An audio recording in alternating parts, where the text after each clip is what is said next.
நிலவின் ஒளியை பிடித்து பிடித்து பாலில் நனைத்து கன்னங்கள் செய்து விட்டார். உலக மலர்கள் பறித்து பறித்து 2 பந்துகள் அமைத்து அமைத்து பெண்ணை சமைத்து விட்டார். அழகு என்பது ஆண்பாலா பெண்பாலா என்பதில் எனக்கு சந்தேகம் தீர்ந்தது. அழகு என்பது நிச்சயம் பெண்பாலடா.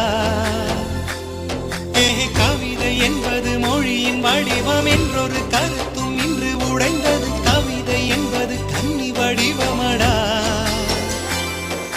மின்னலை பிடித்து மேகத்தில் துடைத்து பெண் என்று படைத்து